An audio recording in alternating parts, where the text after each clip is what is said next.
everyone, can you see me? Yep. Yeah. I want to apologize to you guys right now. I got stuck in a meeting in Vacaville and I'm still heading back. But don't worry, I have a self-driving car. But we were supposed to talk about financing this time, but I can't run the slides from my cell phone. Sorry about that. But I wanted to talk to you guys about anything you guys want to talk about as far as open forum, like as far as the test, any issues you don't understand about any things you're unclear about, be honest about it, or questions about career, anything, wealth building, any of those things. So I wanted to I'm sorry I can't teach it like I want to right now, but I'm happy to open up and impart any advice or wisdom I can towards you guys. So anyone want to? Jim and I talked about that. So how you doing, Jim? Hey, John, I'm doing well. I actually had some great news. DRE got back to me. I was able to schedule my exam next Tuesday. I told you so. Hey, if you guys are not hearing back from the DRE, especially if they cash your check, call them because there's something holding it up. So, Jim, how long were you waiting, Jim? So it was 2 days of effort. The first day took about an hour and a half to get to someone. The second day took about 2.5 hours. So commit some time. But the second attempt, I got someone good. She was able to call me back while she did. She was searching for my application and whatnot. She found it and found an error, which she got a supervisor to approve it right away. So I was able to schedule my exam that same day. So if you're on hold, call DRE and call till you get somebody, right? So I advised Jim was like, they cashed it like, I don't know, 4 weeks ago or something, he said. I was like, you gotta call. Yeah, so I also called them. I was luckily able to get through pretty quick, but they had called they sent me a letter that said my course certificates didn't have my surname, so it didn't match my legal name. So they needed me to change my course certificates and resubmit them so that it matched my legal name. So I did that. And that letter said that they would hold my check until they got my documents.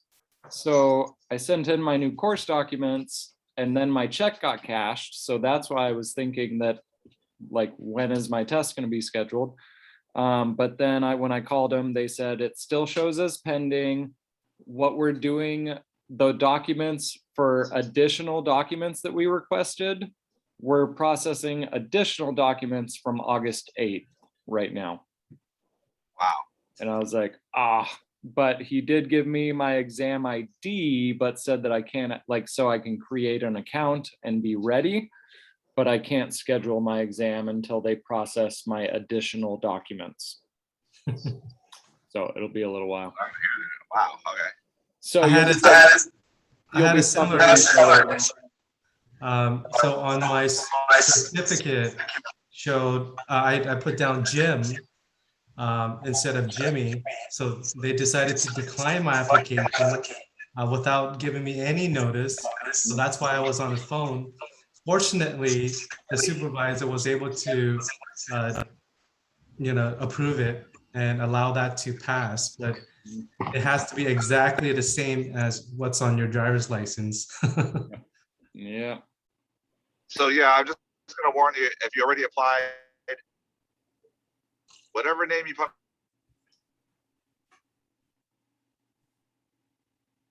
Uh-oh.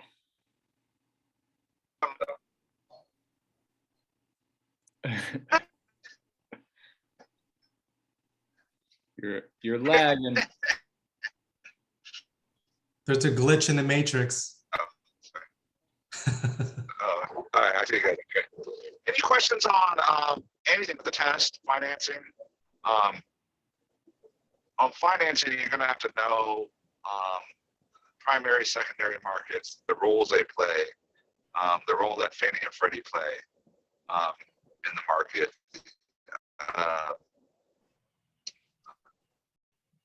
Government insured loans versus conventional loans. You got to understand that, those sort of things. Any questions about financing? Maybe a lot of people. Just in general for the exam, I guess, like I've been giving practice exams generally, like I give the 50 question exam bank or the 100 question exam bank, and like the 100 question exam bank is for 2 hours, but generally the exams are completed in 1 hour. I'm scoring between 70 to 75%, not Say 80%. that again? Sorry. I'm scoring like between 70 to 70% in sample exams. Is the actual exam, does it actually take 3 hours, or it's like, it's something which you're gonna finish in like 2 hours or something? What was that again? Oh, can you hear me? Yeah, I can hear you. Oh, I was just saying, is the exam like quite lengthy? Because I guess I'm giving sample exams and they are finishing early than the stipulated time. The exam is 150 questions. Yes. You must get 115 to pass. Yes. They give you 3 hours to do it. It should be more than sufficient time to do it. I recommend that you go through and answer questions you're confident through on the first time. And then I recommend you just go back to the questions that you didn't know right off the bat the first time, and then work those in the secondary status. That's going to be the best way to sort of make it happen, right? So, Okay. I will say, there is no all the above or none of the above anymore. There is no math in the test either. But I will say they make the test more complicated. There's more scenario questions. So there are some questions of like, how many feet are in an acre? But a lot of the questions are going to be, John and Sally and Jose bought their house, as joint tenants, and Sally moved away, and all this stuff. And what's the new vesting structure, right? Like they're going to ask questions like that, right? Okay. And you got to understand those processes, right? So. Okay.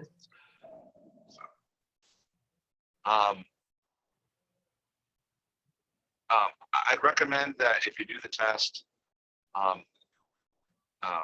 get some good sleep, honestly. The number one indicator for test performance actually is sleep. I mean, one's besides studying, I should say. So make sure you do that. You should be,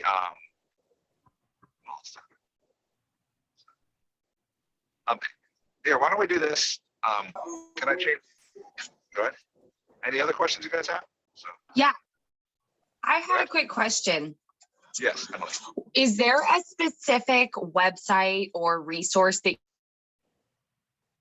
you recommend being kind of your study guide if you don't have like an actual crash course that you can have before your exam? Okay, two things on that. If you want to, I haven't experienced it myself. I've heard the best videos are Prep Agent. If you want to watch videos, I found it, but watching videos doesn't tend to be the best way to learn. I found. If you want additional help, the school we partner with is called California Realty Training, carealtytraining.com. They have just a test prep portion where you will get access to the test prep things that'll give you practice exams and flashcards. And I think it's $50, so it's not that much money. I do recommend the best thing I found for test prepping is either a class like this where you're interactive and ask questions, or you're just taking practice exams. When I partnered with California Realty Training, I like them because of their test. I've had people take the practice exam and get a similar to same score on the test, right? So, so if you're getting something in the 75 to 80 range on those practice exams, you could feel fairly confident that you're going to get that score on the test itself. I could tell you test prep questions, the quality varies widely among schools or services, because the DRE has actively changed the testing questions a lot over the last probably 5 years. A lot of the test prep stuff is outdated, meaning the questions you're going to experience there are not the questions you're going to experience on the test, right? The DRE used to put out sample questions. They no longer put out sample questions. So a lot of what we see and do is by hearsay now, right? So, and as an instructor, I can tell you the biggest thing to hedge against that is not memorizing the terms, but understanding how they work and interact in the real world, right? So you should understand property taxes. You should understand loans and qualifying and debt-to-income ratios and loan-to-value ratios. You know, you should understand how the primary and the secondary market work. This is just financing, for example. And in the real world, I know we know secondary market, you know, is the back end, and they buy the loans. Yeah, they buy them, they warehouse them, they sell them on the secondary market to investors. That's how the money flows through the system. That's how we always have ability to finance homes, right? And the banks don't run out of money. Right. You know, you should know that's dominated by Fannie, Freddie, and Ginnie Mae.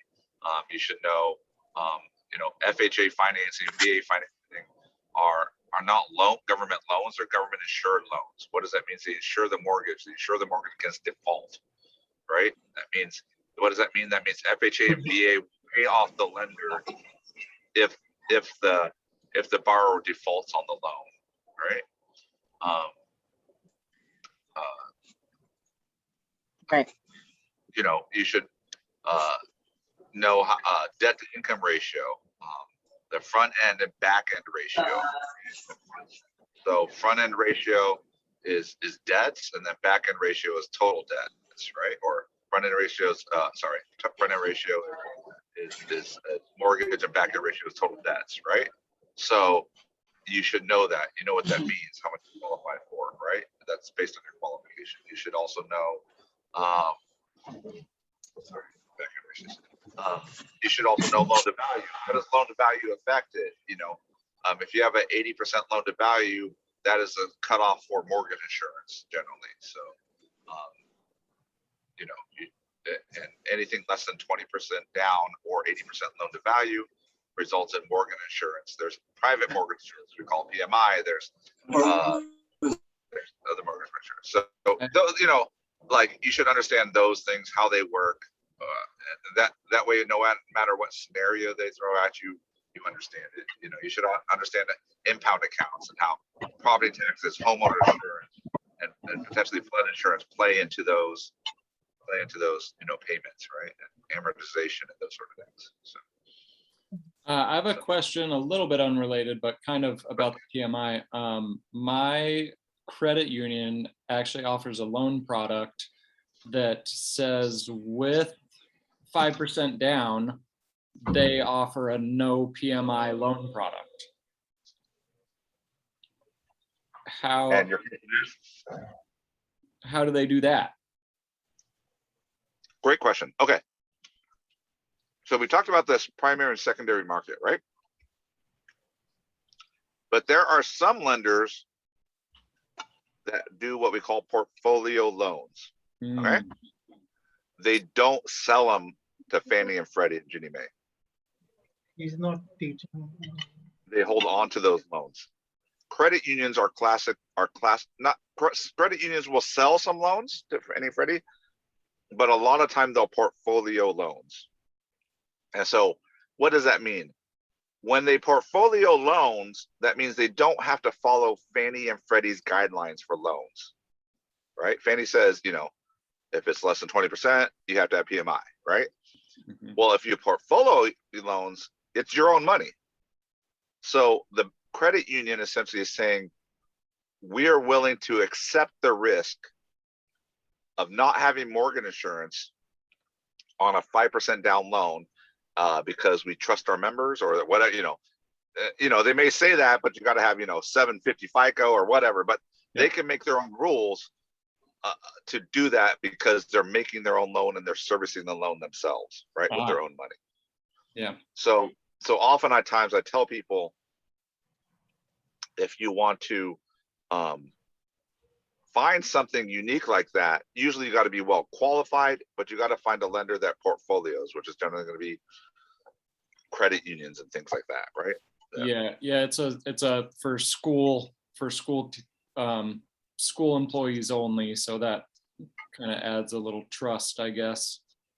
Yeah. So essentially what they've done is they've done a calculation that, they've done a risk assessment, right?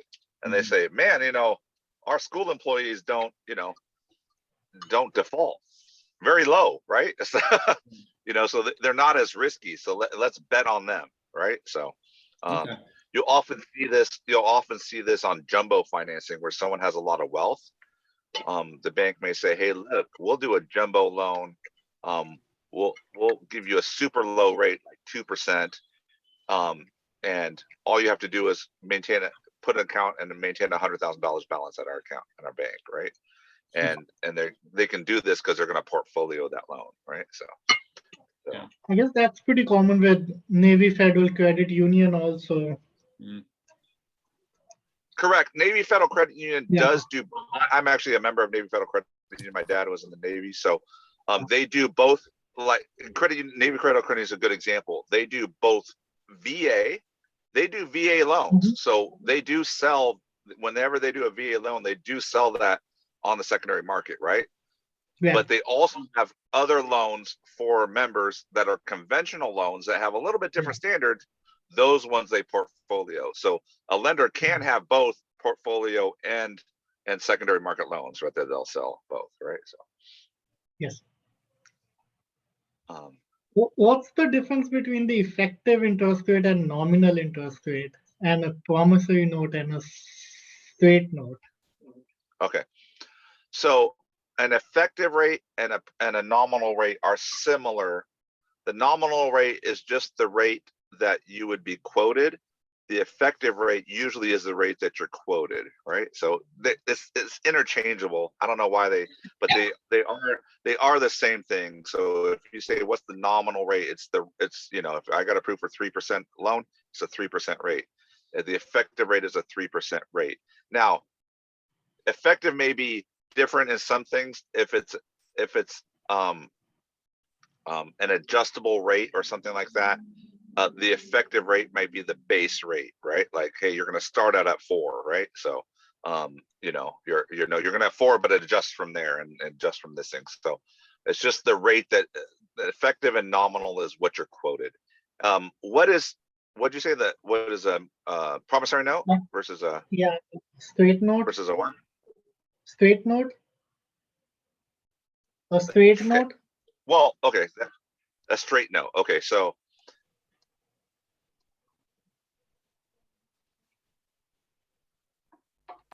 is it okay? Well, I'll go off a straight note. A straight note means it's non-amortized. So what does amortize? Amortize means, I'm going to pay the loan off at the end of 30 years, but they amortize a loan. That means what they're going to do is they're going to structure the loan so that you pay most of your interest up front and most of the principal on the back. And why do lenders do that? Because they know people move on average every 7 to 10 years. So the lenders, to make the most money they can, they're going to amortize a loan so they capture most of the interest in that first 7 to 10 years, so they make the most profit, right? So, so that is amortized. A straight note is not that. A straight note is non-amortized, meaning if you're if your loan's 100,000, your rate's 10%, you know, it's your principal interest straight 10% every time, right? Every month. And so that's the difference between straight and amortized. You only tend to see straight notes in hard money or private money loans. So, so you see these a lot in private monies, or where it's just a straight note. You're borrowing from some rich guy to flip a home, and you know, he's giving you 10%, you know, annual rate, and he's letting you borrow 300,000, and it's just a monthly fee, 10%, 300,000 every month. And usually you'll see them with an interest. I mean, these honest, most of the time you'll see these payments as interest only with a balloon payment. So they'll say, hey, I'll loan you 300,000, 10% a rate. All you have to do is pay the interest. All you have to pay is, you know, $3,000 a month, you know, whatever the interest is. You know, I'll pay you only the interest, not the principal, and you have to flip your home within 9 months, and then it comes due after 9 months, right? So those are often what you see on straight notes. Okay.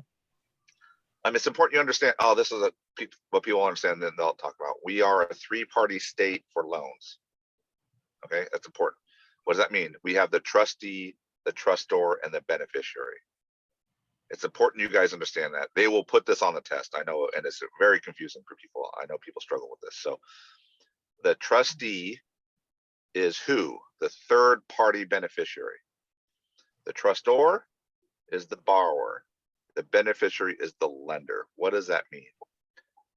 That means when you execute a loan in California, you're going to have 2 documents. You're going to have the promissory note, which is you promising the lender repayment for money to purchase a home.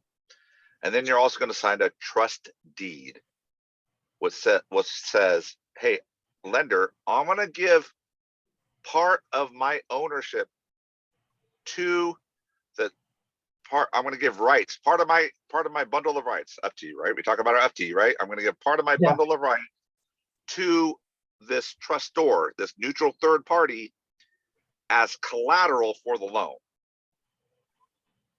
That makes sense? So yes.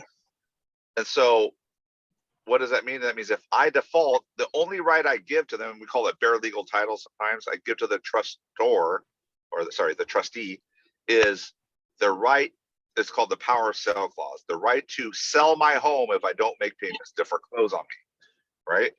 So in California, the lender does not foreclose on the borrower. Actually, the trustee forecloses on the borrower on behalf of the beneficiary of the lender. Okay. So, and that's how we do it. In other states, there's a mortgage or a mortgagee where it just happens between 2 parties, and you know, so, but here we're a 3-party state. It's important you understand trustor is the borrower, trustee is the neutral third party, which is usually an escrow company or something like that will make a deal with a lender to be their neutral third party, right? For these things. So, and that you need to understand that borrowers execute a promissory note and a trust deed to close any mortgage in California. Okay. Any questions? Other than, there's a lot on financing. Financing tends to be its own kind of animal. Another question. Unique? Kathy, Emily, Anna? I'm here, but I had a different question. Go ahead. So, sorry to be off topic, but they were talking about 2 payments. One payment for your license, which was like $300, and then another payment was like $60 for the test. So, can I just pay for the test, and then once I pass, I can just pay for my license later, or you have to do both? So, when you apply, have you already applied, or you're waiting to apply? I'm waiting. Okay. You can do it. They call it, you can apply for the exam, or you can apply for a combo where you do the exam and license together. The exam is only $60 to apply. You can do it separately and then apply for the license later. There's some things I don't recommend that if you want speed. So here's the big deal. Remember, I don't know who said it, but they're you know, DRE is behind. Right now, they're about a month behind, month and a half. So that means when you mail something to DRE, they're not going to open that letter for a month. Okay. Okay. So if you do your license, if you only pay $60, you'll pay for exam. Though a month later, or 6 weeks later, they open it up. They approve you for the exam. You schedule your exam. You go take the exam. You pass. Now they're going to say apply for your real estate license, and then you're going to have to mail them another application with $245 to apply for your license, which then you get back in line. And so you wait another 4 to 6 weeks to get your license, right?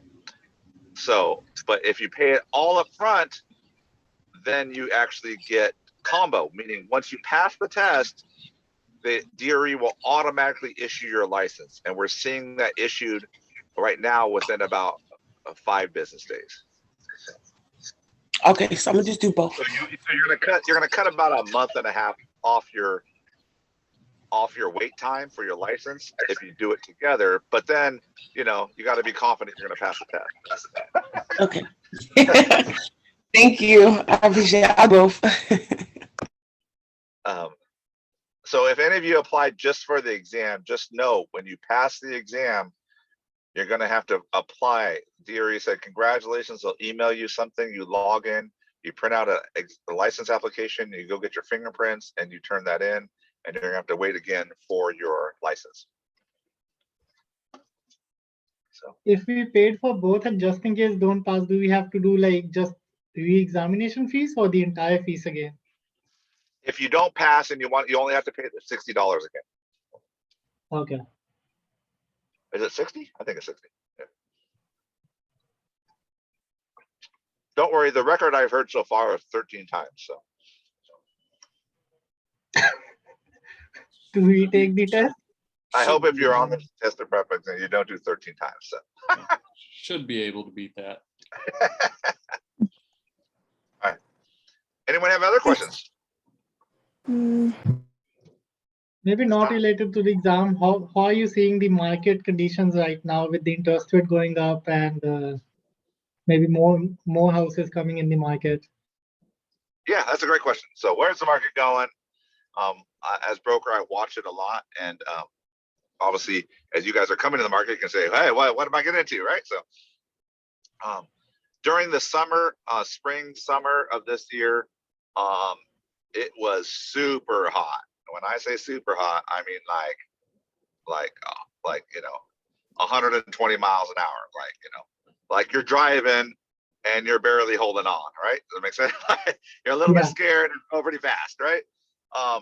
The market has slowed, and actually that's a good thing. What we don't want as a real estate agent, what you don't want extremes on either end. When you get extremes on either end, that leads to bad outcomes, right?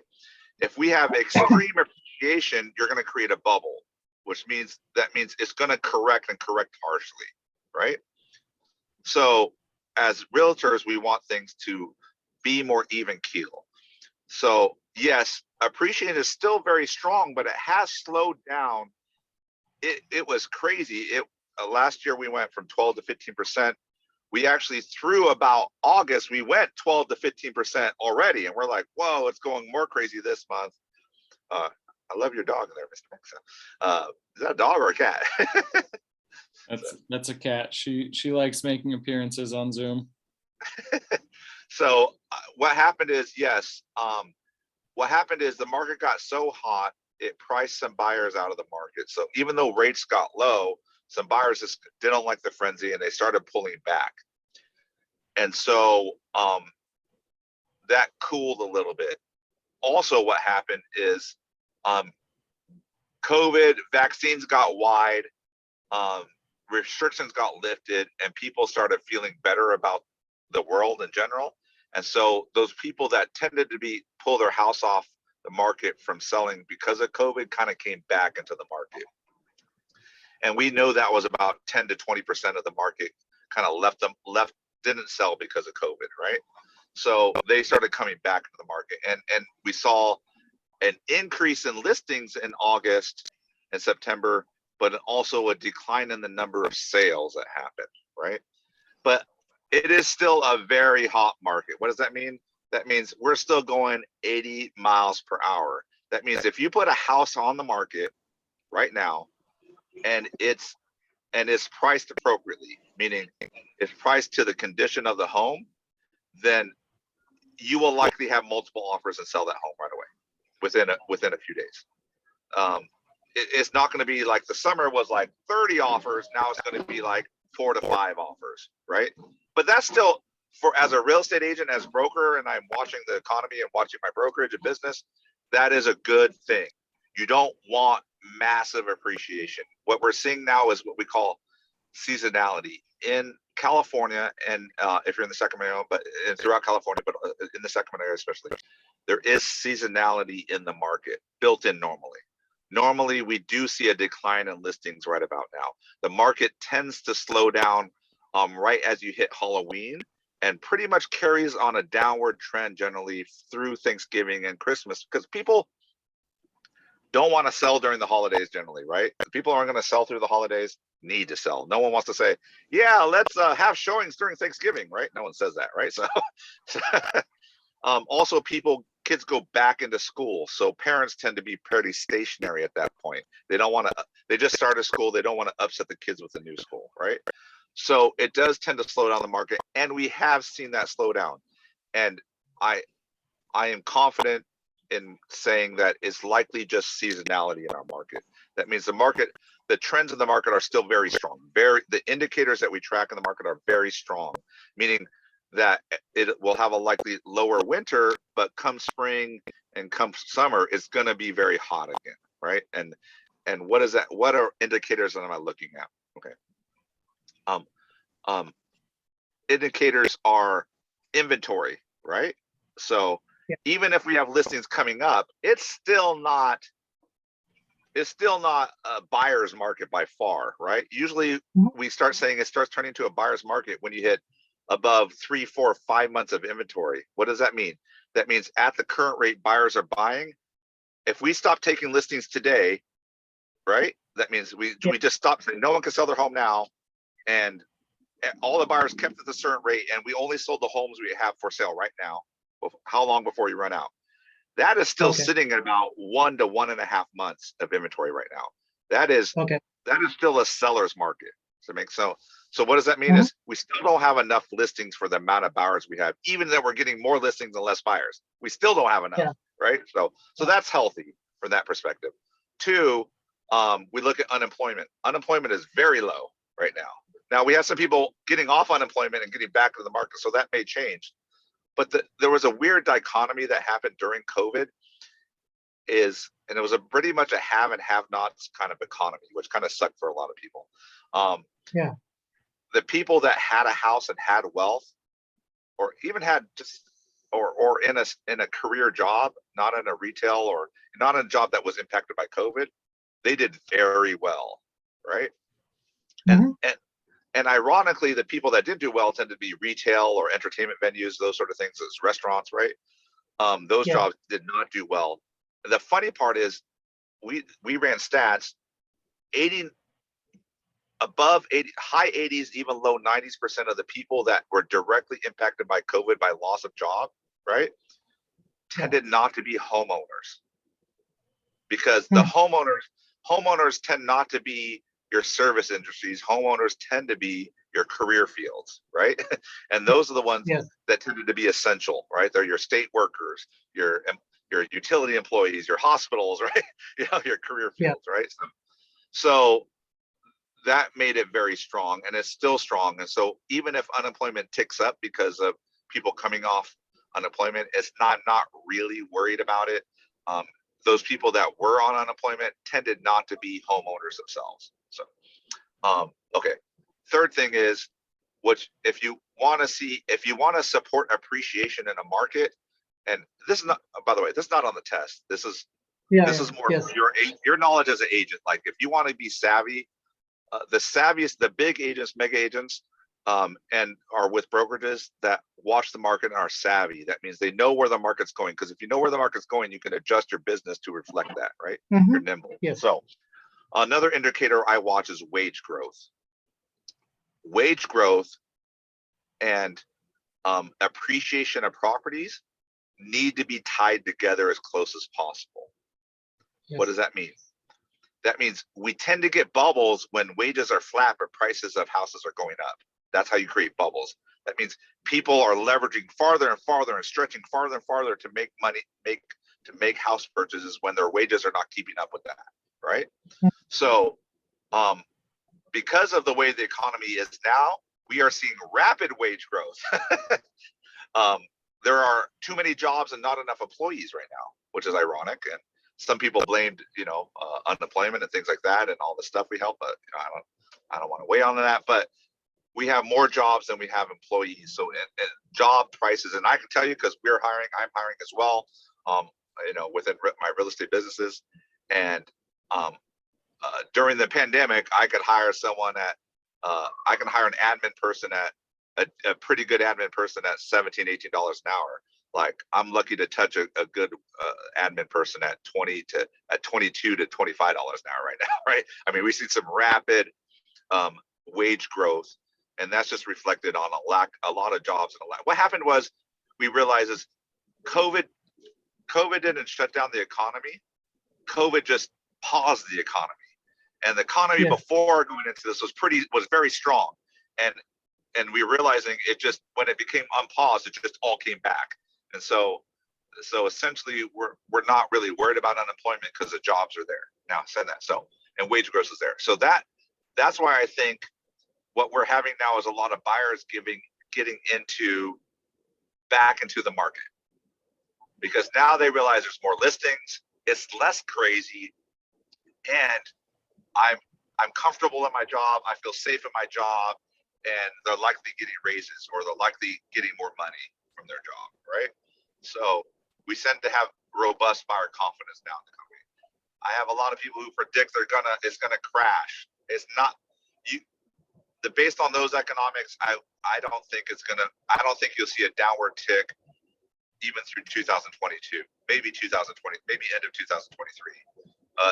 After that, it gets hard to predict, but I don't see a downward tick in house prices because of where we are in the economy. We got to shake out everything because we have high inflation, because like we have microchip issues and all those things. We got to work those things out of the economy to really feel like where we are really, right? Where is inflation? The Fed seems to think inflation is not. Inflation is just temporary. Transitory.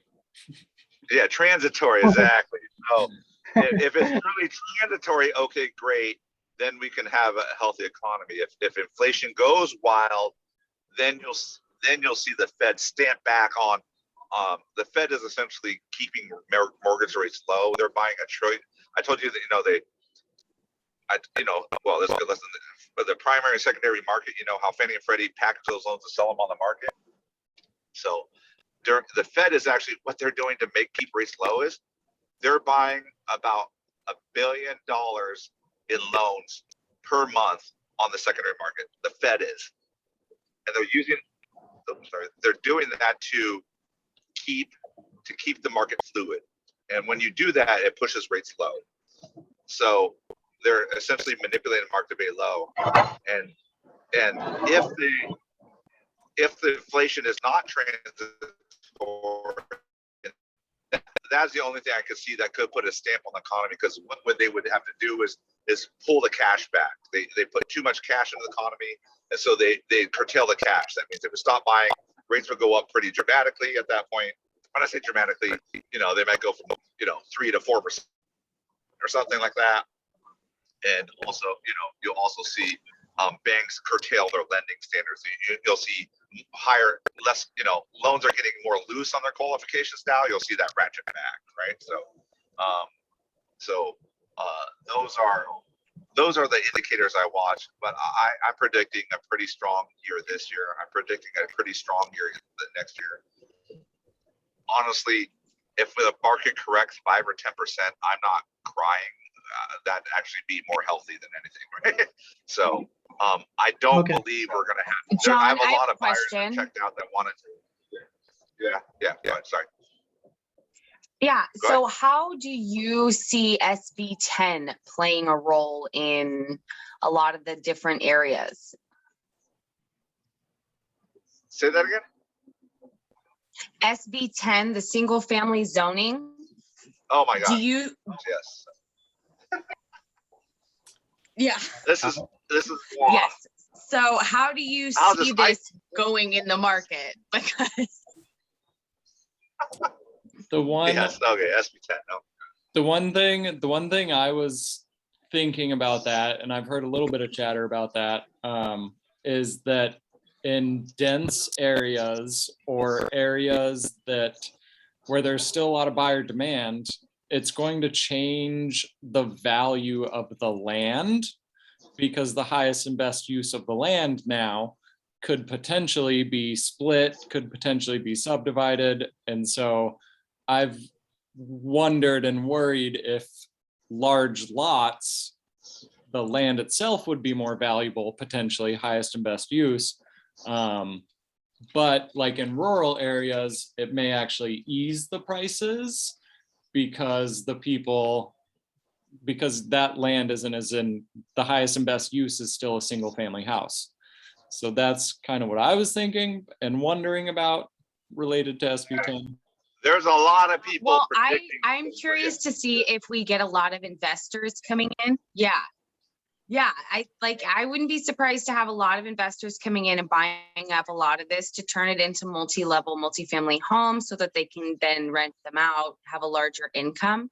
So That, yeah. yeah, that I think is gonna be the biggest impact. And which I think what the state is looking for, which is, this is a, how should I say this? This is a problem. They want to say it's a policy problem, that why they passed it. It's really because we have a housing issue because they make it too hard to build homes in California. But that's another story. So this is really a patch. This is a patch for other issues they have, and they think they're trying to blame the policy of zoning rather than they should blame the whole process. But that's another story. Having said that, what do I think the impact is? I agree with you on the investor side. There is a lot of money right now because of the economy the way it is. There's a lot of money in California, investing a lot in California. I don't know if you saw, but Open Door, which is an iBuyer, they just got $900 million in new funding to buy 40,000 new homes and more homes. Right? So there's a lot of people on Wall Street betting on the real estate market, especially in California, right? So yes, what I will say is you'll likely see properties that have the space that their value can be dramatically increased, right? Through a fourplex or something, like you could literally change the value. You can change what is the highest and best use of that property overnight, and the city can't stop you from doing it, right? But I think there's going to be a very have and have-nots thing. Older housing stock, I think, is going to is going to be affected more. So I think poor neighborhoods that are older, tend to be affected more with this investor money. Like for example, I live in a neighborhood with an HOA and CCNRs. It doesn't matter what the city says. You can't change because you have agreed to CCNRs that says you'll keep the house the way it is. So newer communities are going to tend to stay single family because you can't get around the rules, right? So, but you can definitely see, I'm in Sacramento and I invest as well. I have, for example, I have a house that's in Oak Park, a single family home in a poor neighborhood, but my lot is literally a third of an acre, right? I literally have a 1,000 square foot home, and the lot is literally 4 times the size of my home, right? On there. Yeah, I was like, oh great. Yeah. Before I'd have to go to the city and beg, plead, and steal, and go through meetings to get a fourplex approved, right? On this. Now, what's gonna stop me? I'll just go pull a permit and say you can't stop me, right? So grant my permit and I'll build my fourplex. So that's what I'm gonna see. Now, is it gonna get what they want? Probably. It will probably result in more rentals, by example. It will probably I think it would add, like you said, I think it could add value to people because of the not because of the value of the land, but because of the improvements that are made on the land. But I also think it can deteriorate neighborhoods. What it's going to do is going to make poorer neighborhoods with no CCNRs and no restrictions like that. None of those that are just sitting there. They're already struggling with homeowners. Homeowners are going to sell and to these investors, and then they're going to add what's already a busy street with a lot of cars on it that people don't want to live on anyways, and now they're going to add 4 units to it and all this stuff, right? And now you're going to exacerbate crime, traffic, all these things in particular in certain neighborhoods. So I don't think the state really thought about this well, about what's actually going to happen in the state. But I will say this: I think if you have money now, you can manipulate the market. So, and I know Absolutely. that hedge funds, lots of people much more wealthy than, and I'm not poor. I'm a millionaire real estate agent. Don't get me wrong, right? But like there are people that can play at a very, very high level that can manipulate wide markets that can manipulate whole cities' markets because of what they do with their money, right? And I could see, I want to see how cities react to that, right? So I just don't. I mean, how's this? I used to own fourplexes. They're a pain in the butt to own. I sold them all and got duplexes and single family homes because they're a pain in the butt to own because they don't have backyards. The tenants tend to be very transitory, so you get a lot of turnover, and you deal with a lot of crime and complaints amongst tenants, and they fight amongst tenants, right? You know, you get all these issues and parking issues, and we're parking in my spot, right? So all these issues happen when you start getting multifamily put it together. Now, if they would have said you could build 2 units, I'm kind of like, okay, I can see that. That's not so bad. But now we're going 1 to 4. I could see taking I mean, you could take a street that has all single family homes that is borderline in Sacramento of ownership and rental, and you transfer 3 homes and make them fourplexes, and now that street's trash, right? and Right. But you know what? You know, that's what it is. But the person doing it can make a lot of money, though. You know, I have a question. As I guess as a new agent, I was looking at the videos, one of the team meetings in Keller Williams, I guess, and reading the news.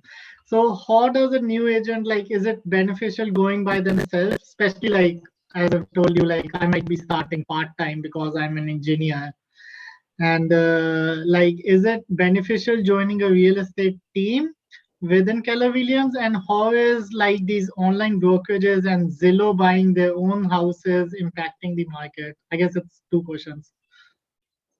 Okay, good questions. So,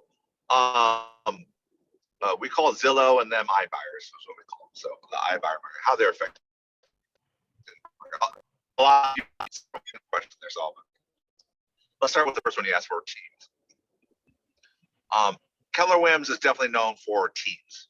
We pioneer teams. We even have special commission structures just for teams. There are positives and negatives to joining a team. Okay.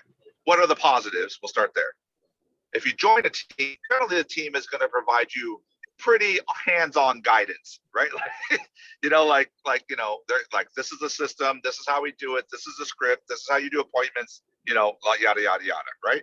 And they're generally going to provide leads. We call them rainmakers, right? They provide you leads. Like, here's John and Sally, go find them a home, right? Or, you know, here's John and Sally, call them, set an appointment, you know, like, you know, and then do a buyer consultant, get them approved, and go show them home, right? So they're generally, what they're going to do is you're going to get a lot of at bats right away, generally with a team, right? They're going to shove leads in front of you, and your worth is, I'm going to convert these leads into clients and close them, right? So that perspective is good. Is what happens is a new agent, the best way to learn as a new agent is to do a lot of transactions. I get your experience. I could have an agent I've had agents who have licensed for 4 years and only do a little amount of deals each year and have no experience, or like a new agent still. And I can have an agent do 30 deals in 1 year and have more experience than that person, right? It's really about deals that give you experience, because then you'll experience different issues, different styles, you know, you get used to it. So having said that, teams will get you experience faster. Boom, boom, boom, boom, boom, because you're just like one after another. And the reason is, but here's a knock on it, a couple things. Teams are going to take 50 to 60% of your commission. Okay. So what does that mean? The commission is $10,000. Say they're taking 60%. They're getting 6, you're getting 4, and then with your 4,000, you're splitting that with the brokerage at that point, right? We have 80-20 split, so you're taking that 4 and splitting 80-20 with the brokerage, right? Yeah. So, so generally, people on teams need to do twice as many sales as an individual agent to make the same amount of income. Does that make sense? Okay. Okay. Another knock on teams is you have to market as the team. Yeah. So you want to be, for example, Emily Davenport, star realtor, right? If that's your vision, don't be on a team. If that's really important to you, because the team's going to be, for example, I have a team, JB Realty Group or John Bernardo Realty Group. When you're on my team, if Emily was on my team, she'd be Emily Davenport, John Bernardo Realty Group, right? It's not Emily Star Realtor. She advertises on me. She can't advertise out of me. She can't do transactions outside of the team, right? So, but the team often provides growth opportunities, those sort of things. So I find agents, depending on what you view your bid, and also teams tend to want full-time agents. Teams are very professional organizations. They're usually doing 60, 80, 100, 200 deals a year. They're very efficient operations, and they don't have time for part-timers. I mean, everyone's a full-time, you're all in, right? So, and they're going to be restrictions. So a lot of people on the team, on real estate, getting real estate like the flexibility. I want to be able to pick up my kids and do this, that. Teams are going to be like, you show up at 9 o'clock, you show up for the meeting, you do script practice. On Tuesday and Thursday, it's your appointment days. You do all the appointments on Tuesday and Thursday. You cannot skip those appointments, right? So there's going to be more restrictions on your time if you're on a team. So when I say, is it good for a team or bad for a team? They have their positives and negatives. It really depends on your situation. And I will say the team leader of those teams has to also hire you. We don't just place them on teams, right? So the team leader got to like you and do you. So it's also how you show up to the team as well, right? So. And didn't you say that they typically don't like to start with a new, like brand new realtor? They like somebody that has experience anyway. Really, they do. A lot of my teams will. So, for example, a lot of my agents will start within we call it launch. You get coaching through your first 3 transactions, launch coaching, and big agents, right?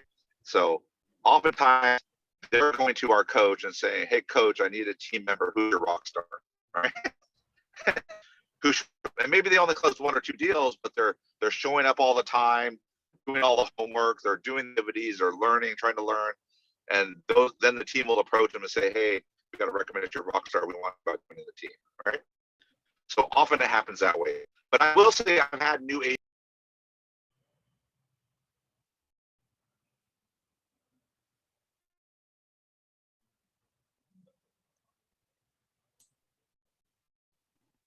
Oh no. I think we lost John.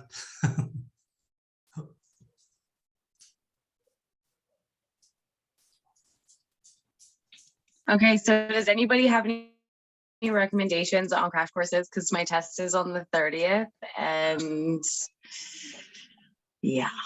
Oh, sorry about that. Everyone there? Okay, sorry. It was weird. Okay. Everyone hear me? Okay. Yep. Yeah. So, it depends if the team is structured enough to help a new agent or not, right? So some are not good at training. They're more grinding teams. Some are good at building and growing teams. So some are better or not. But it really depends. I mean, like I hired a new agent.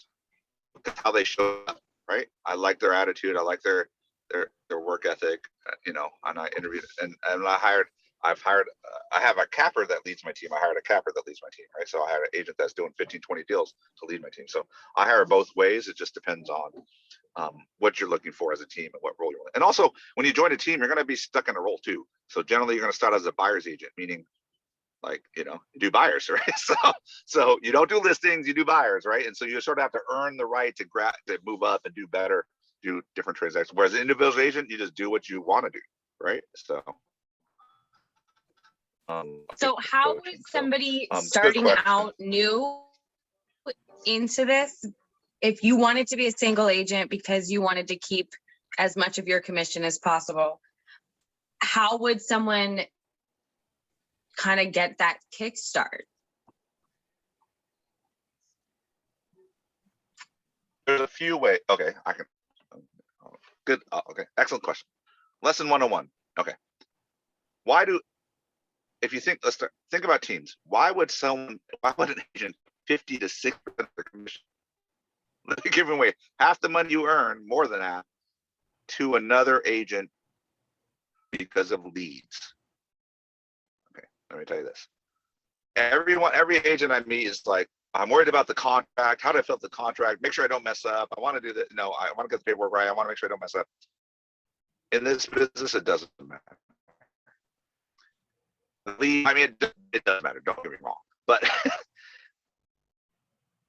the lead generation, lead follow-up, and appointment setting are vastly the most important things a real estate agent needs to get good at, by far. Any real estate team, anyone who has a millionaire real estate agent in my office, how's this? I'm co-owners in my office with another agent. He's been doing it 28 years. He's a multi-millionaire, 28 years. I've only been at 13. He's been at 28 years. He comes to me for contract advice. But he has more money than me. He knows a contract worse than me. He doesn't know it as well as I do. His knowledge of the, he doesn't.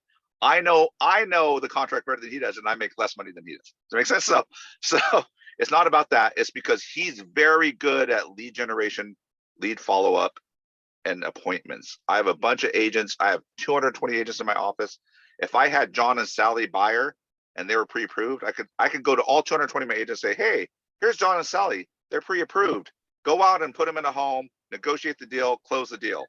All 220 of my agents could probably do that at a competent level to great level, right? If I said, hey, work hard, go find John and Sally. They're somewhere in this neighborhood, right? Go find them. They can't find them, or they won't do the work, or they can't convince them to use them as an agent. Does that make sense? So those are the biggest things you have to worry about. So how would an individual agent do that? It's when they struggle with lead generation. That means if you suck, okay, let me explain this. Buyers and sellers don't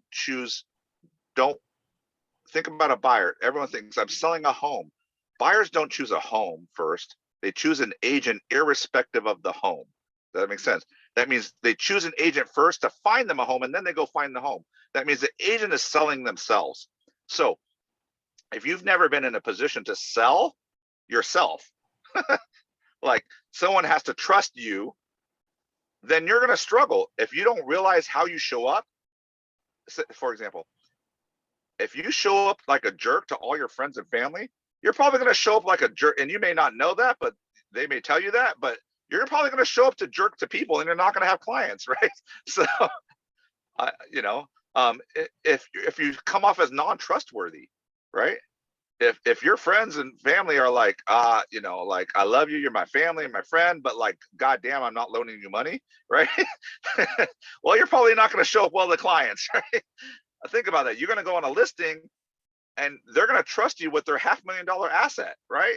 They say, take care of this for me and help my family and sell this 500,000. And I want to buy the 700,000. So you're helping them with $1.2 million of their money, and you don't show up as trustworthy. So often that, so what I say is, how does someone start? That's the biggest issue, is they don't realize that they're the ones that have to show up well, and they don't show up well to people, and they struggle. And when they struggle, then they end up on a team, because the team says the team leader is going to be like, hey, change this, stop saying that. You look like this, change your clothes. I mean, they're gonna really, heck, as a coach, I'll tell you, hey, you're not showing up well, and you're gonna engender the trust of the team leader, right? When I hand off John and Sally to my team, right? John and Sally's done business with me, or John and Sally know me, or they refer to me, and they know my reputation and my customer service, and I'm imbuing that reputation onto my team, right? And so some people can't figure out how to do that. So, yeah, that's the hard part of it. So how does an agent get started? I tell you, we do an agent literally this way. I've over 3 years since I've been team leader and broker owner here, I've changed our onboarding system to really help agents engage in the right activities, but it's up to the agent to do it. So like for, oh, sorry. no, so let me just finish and then I'm happy. The first thing we do is we take your phone and we upload all the contacts in your phone to our database. And then I have a plan. We have called the smart plan. That system will do it for you. It's called 555. I said, all you have to do is call everybody, call 5 people a day in your phone. People you know, right? Call 5 people a day on your phone. Put them on this 555 plan. It'll tell you to touch them. That sounds a weird way, but to reach out to them every month, but you only call them every 4 months. So one call every 4 months, but the other time is you're touching on social media.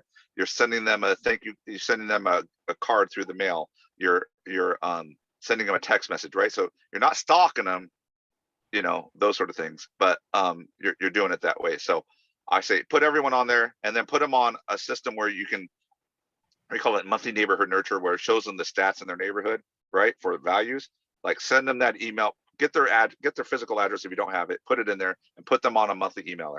So now you're touching them twice a month. Everyone is getting an email from you, plus other touches, another touch a month. If you do that with all your database, all the people in your phone, the average person has, I think it's 200 to 300 people in their phone, right? So if you do all that and you get everyone on the 555, all you have to do is come into the office or log into the CRM, look at the task list, and the task list will tell you everything you need to do lead generation wise for the people you know. So there's two groups of people you know and people you don't know, right? So the first thing as an agent is you gotta protect the people you know. They gotta think of you. They think Emily, I don't know, Emily, your people in your phone think of you as Emily as they know you, whether as a sister, brother, friend, whatever. But you got to get them to think of you as Emily agent as well, right? And we know people, because we study this, we know people generally hold one placeholder in their brain for real estate. And it could be Zillow, it could be Redfin, and it could be you, an agent. So I'm very good at that with my database. I have 3,000 people. We love them a lot. And my database is where I get a lot of my leads from my team, because I work very hard at being the person. So my people call me and they're like, John, this pipe broke. What do I do? I mean, literally they're calling about the house. I'm not even a plumber, right? So, but when they think house and real estate, they think of me, right? Does it make sense? And that's okay. I want them to do that, right? So you need to get your people in your mindset. If you do that, the market is super hot right now, super hot. I guarantee, I don't care how young you are or old you are, there's going to be a ratio, and it's really low. It's going to range from 1 in 5 to 1 in 10, depending on your age and your network, are going to thinking about buying or selling a home right within the next year. They are, right? They're there. All you have to do is talk to them, right? So we always recommend you start there. We have other ways you can get outside leads, open houses. My brokerage has a relationship with Realtor.com in the area. Someone clicks on a lead on Realtor.com, it goes to a call center. The call center calls them and says, hey, we have a great agent in Sacramento that's willing to show you this home. We already vetted and approved them. It blasts my agents, and all my agent do is the first one to click it gets the lead, and then they call and they get it, right? And go close it, right? Go show them a home and close it. So that helps a lot of my new agents. I have a new agent. His name's Patrick. He started 6 months ago now. He was laid off during COVID. He was worked for a hotel, Marriott, laid off. Got his license, joined. He is now on his 7th transaction. 6 transactions were from this Realtor.com program, right? Here's a knock though. Because Realtor.com is giving that lead, when you close that Realtor.com deal, they're taking 35% of the commission. So if it was a $10,000 commission, they're taking $3,500. You're left with $6,500, and we're doing an 80-20 split on $6,500, right? And I want you to note that. If your real estate right now has gotten to the point where you can outsource your lead generation. There's brokers, Realtor.com companies that will say, we give you leads, we'll give you leads, right? But I guarantee you it's always going to end up to about a third to a half of your commission. So what does that mean? That means all those things you dream about. If you watch HEV or a millionaire real estate agent, I'm a millionaire listings, I want to be that. You're not going to get there by outsourcing lead generation. I guarantee it. It's not going to happen. Now, outsourcing lead generation as a portion of your business can happen. As a leg of your business, that's okay, right? And it should have a place in your business. It should. But it shouldn't be your main source of business. Your main source should be your database. I recommend your database should be your main source of business. You should have one other free leg. So what does that mean? As a new agent, I usually recommend open houses. Open houses are not there to sell homes. Open houses are there to find buyers. 99% of people don't find their home through an open house. That means 99% of the people that walk into your home that you're open housing is not there to buy that house. But a lot of them don't have agents. They're just looking. And this is a good time for you to create that relationship, right? And then I say supplement it with a thing that. But you can be like my new agent, Patrick. He was desperate. Like, unemployment ended, right? So unemployment ended. He was like, I got to pay the bills. I have a family, right? And so he hustled, but he leaned on what he could do really quickly. And he leaned on that and he did well with it, right? He's definitely paying the bills. He's getting experience. It's okay. Heck, $5,000 instead of 10 is pretty good anyways, right? So like, I can do that. So it is a good way to support it, but you got to eventually learn, if you want to be really big in this industry and have that millionaire real estate career and have a team, you got to get very good at lead generation. And all my teams, I have 8 teams doing 100 transactions, multimillionaires in the office. They're all super, super good at lead generation. That means finding people who want to buy or sell, converting them to talking to them, converting them to an appointment, and closing them as a client, right? Period. And they do it at a very high level. And then everything else, literally on my team, I pay staff to handle everything after a contract is accepted. Done. I don't do any of that. On my team, all I do is worry about making it rain. I worry about finding people who want to buy or sell them. That's all I worry about, right? Because if I do that, everything else works. So, okay. So on that note, so how does somebody who hears that you have a team and you make it rain then try to go be on your team once they're licensed? Okay. Usually, a new agent that joins a team generally has some sort of relationship with the team leader at some point, right? So what does that mean? Sometimes, because I'm broker, I meet with a lot of recruits. Sometimes they just gravitate toward me, so a natural relationship happens, right? And sometimes it's based on opportunity. Sometimes I don't have opportunity. So, with that said, how do you do that? It's about relationship with the team leader, honestly. And I can do that. Most of my teams trust me also to recruit to their teams. So they will come to me and say, John, I just had an agent, one of the big agents text me today. He's like, hey, which agents do I need to talk to? And I'm like, what are you talking about? You can talk to any agents. He's like, no, for my team, right? So they come to me because they know I talk to a lot of agents and they know I hire a lot. So I'm good at, I can recognize who's a good agent or not. Well, not a good agent, obviously. I recognize who can start out as a good agent right away. And they're looking for those. Now, let me back that up and saying, I fundamentally believe as a broker, 13 years in the business, university, anyone can be a successful agent. Anyone can be a super successful. I have seen agents, I know of agents who are frankly dumber than me. I can run mental circles around them, right? But they are super diligent about lead gen. I mean, they are like crazy focused on it all day long, every day, and they do more business than me because of that activity, right?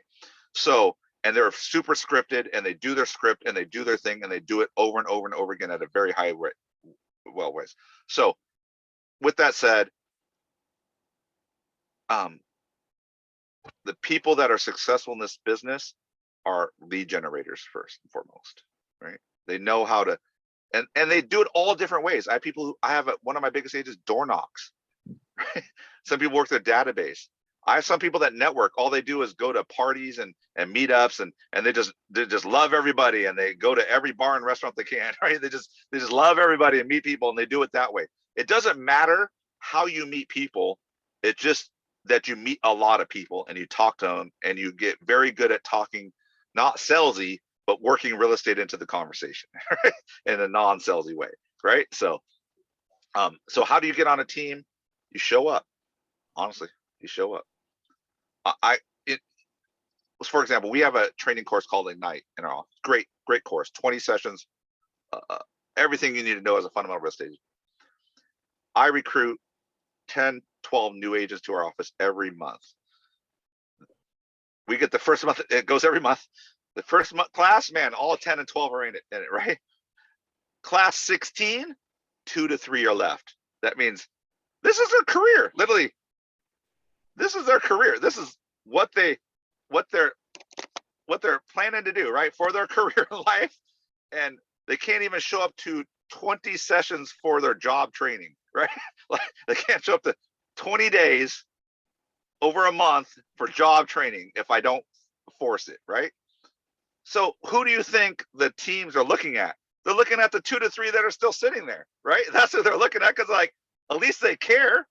They care enough to show up. They care enough to learn. They're coachable because they're showing up and be coached, right? So the one thing I love about real estate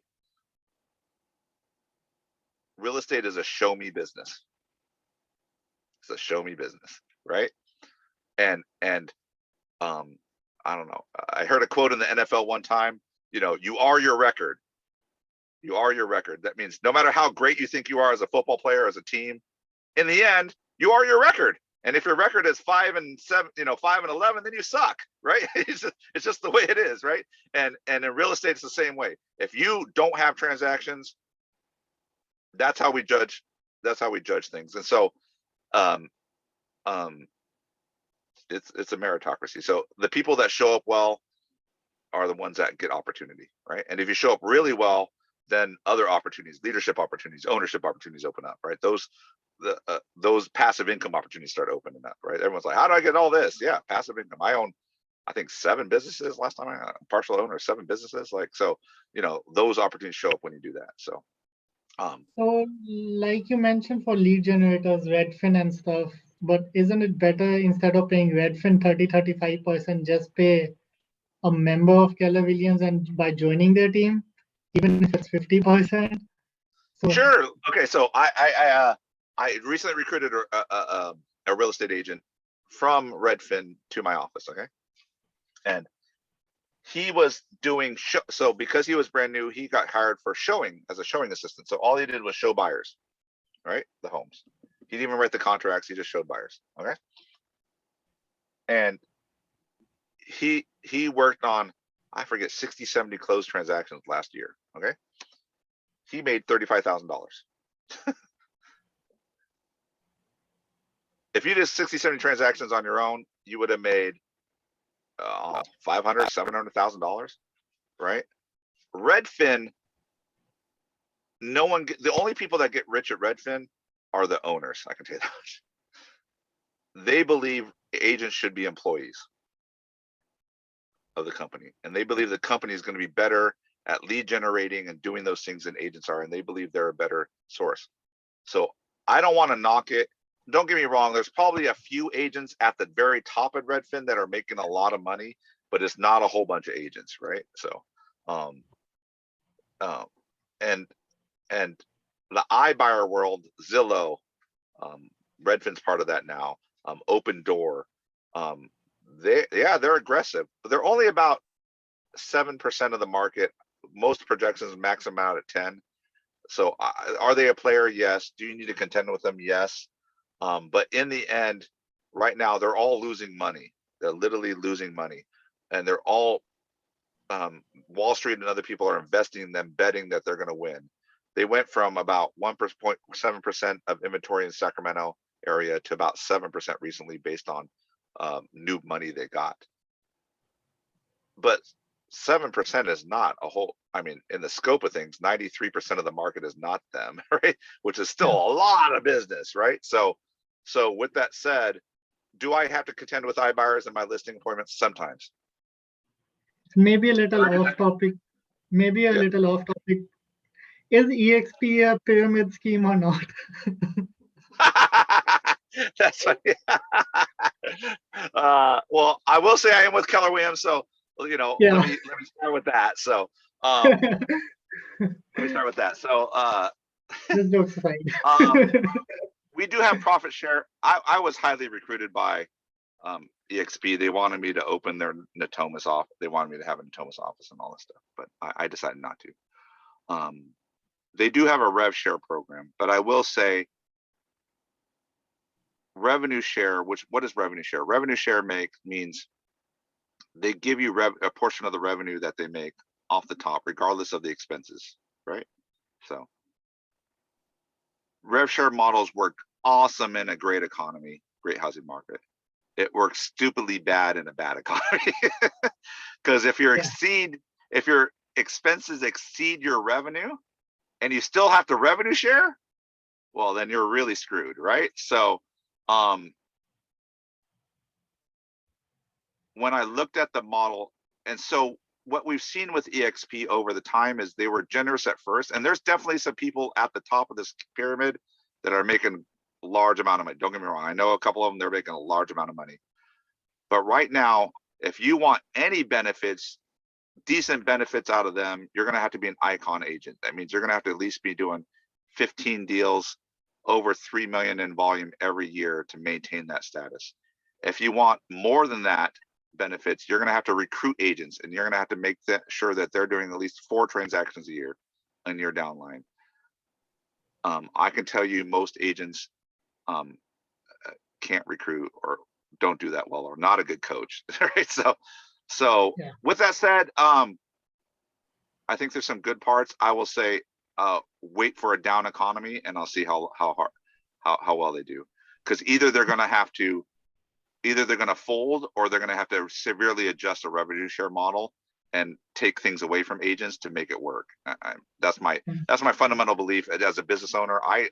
We do profit share on our side. We literally share 48% of our profits to our agents every month, and I could not imagine as a business owner doing that on revenue. Right? That would be a dramatic thing. So I don't want to badmouth them too much. I'm not a personal fan of the model. I don't think the model begets successful agents, right?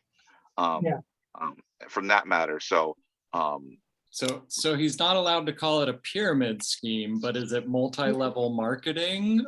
Yes. Yeah. You know what I'll say? If it looks like a duck and quacks like a duck, right? So all right. So, but yeah. And I only say that because the people I know making really good money on it are the only ones at the very top, right? The very top making money on it, right? So, and I can tell you right now, my biggest profit share earner in my office, makes $4,000 to $5,000 a month in profit share in my office on average. He is 80 years old, been in the business for 40 years, and lucky if he does a deal a year. Lucky if he does one deal a year, right? And he makes the most profit share, and that's just because he referred the most agents over the years, right? So that's it's just different. What I think what EXP does is what they do well is they promise the get rich quick scheme. They promise the get wealthy quick, and I can tell you, I'm literally teaching the wealth building course. And I can tell you, wealth doesn't happen instantly. Wealth is never built instantly. Yeah. Now, I firmly believe anyone in 5 years, I fundamentally believe anyone in real estate in 5 years can be a millionaire. I firmly believe that if you're highly focused on it. But it doesn't happen overnight. But it can happen quickly, but it doesn't happen like they think it can, right? So, or they sell it like they can, right? So real estate is a lot harder than most people think. So I've got another, most of the questions were kind of like, if I'm going to jump in full-time, how do I kind of make it happen full-time? So I'm a school teacher. I've got great benefits, solid career. But I am looking to start a little slower. And part of the reason why I'm comfortable with that is because I have a wide referral network right away. Right. I've got like 2 people that are like, yeah, as soon as you get licensed, let's go look at houses. I'm ready to buy, but I'm waiting for you. Yeah. And is there like room in agencies, room in like brokerages for people that are kind of just moving a little bit slower, helping out friends? I mean, how does that kind of? Absolutely. So I let me give you a little lay on the brokerages. So we're kind of in the middle. There's traditional brokerages, there's us, and then there's discount brokerages and independent. There's different style of brokerages too. So some brokerages don't do part-timers well. They just don't do part-timers well. They have no support for that. They can't do it. For example, we have night classes for our Ignite. I told you we had night courses. We have night classes and night contract classes. Some brokerages are set up for it, some are not. So it just depends, right? I do have a lot of part-time agents in my office just because we are flexible. I have 3 coaches, we have nighttime classes. So there's availability for people to learn off work hours, right? I can tell you, if you went to Remax doesn't even like new agents, let alone part-time agents, right? Lion doesn't tend to like part-time agents, right? So, you know, there's certain people have models that don't. You'll see a lot of part-time agents at small boutique brokerages because the broker says, I'll give you personal love and attention, right? And although I, whatever, I'll have my critiques on that. But so, just so you know, if it is okay to start part-time, no big deal. I'm just saying, be very clear on the hours you want to work and the return you want to get. That's gonna determine how successful your business is, right? So I literally time block time. After work, I'm gonna do an hour of work on real estate every day, and on the weekend, I'm gonna do an open house and other work on the weekend. You know, whatever that is, whatever your schedule can be. I say part-timers, you need to set a goal and be with it. If you do want to eventually make the transition to real estate full-time, then I say, use your job to pay your bills. Don't take the realtor money and pay bills unless you're in debt. If you're in pretty dire debt or something, fine, take realtor income and pay that down. But if you're not and you can pay your bills, then I tell them, make a business account, make a savings account, make sure you save for taxes, and put your money in there. And then get your number, get your financial freedom number. What does a number in that account have to look like for me to feel like I'm walking away from this great benefit plan and this stuff and I'm doing this? What does that look like? And it could be 20,000, 50,000, 100,000. I don't know what that is for you. Depends on you and your family situation and your income situation, but that's what I recommend. And if you're gonna say, I have a lot of times I want to part-time it until I'm about to, I'll qualify for retirement within 3 years. I just want to part-time it till then. That fine too. Honestly, what I love about real estate, it is flexible, but what you can't flex is the lead generation. So if you already have a buyer lined up, for example, if I were you, then the only thing I would do is my 555. Right? I'll get everyone I know at my school, everyone know all my friends, and I would get everyone in there and I would 555 them, and I just make sure I spend enough time each day to do 5 people, right? and I guarantee you will have a robust business to where you're thinking about doing real estate full time going forward, right? So does that answer your question? So Yeah, that's pretty much my plan too, is build up the network with the people I already have, and then get referrals from them, and then I see it with some effort growing into something full time. And I think I can make it happen quickly, but I want to learn. I love learning, so I want to learn as much as I can and build it before I jump full time. absolutely. And there's no knock on that. I was part-time for about 4 months before I got in, and I did about 4 closes and I had 3 pending, and I was like, I could see I was good at it. I already had money and I had stuff in the hopper. So I was like, yeah, I'll make that change, right? Yeah. So, man, these are awesome questions.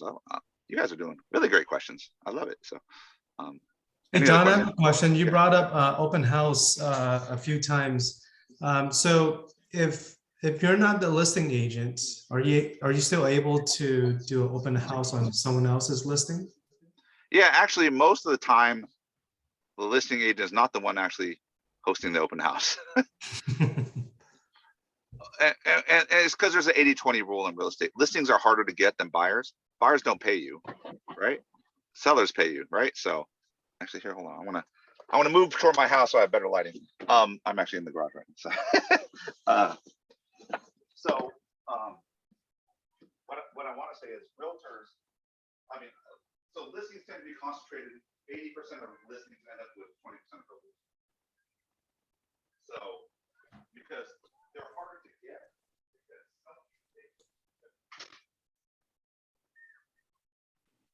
John, your mic is gone.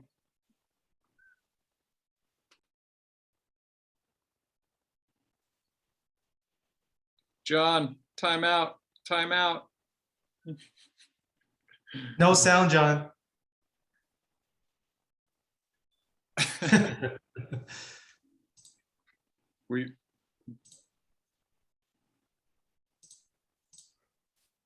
John, we can't hear you. Yeah, no microphone right now. Maybe your Bluetooth to something else.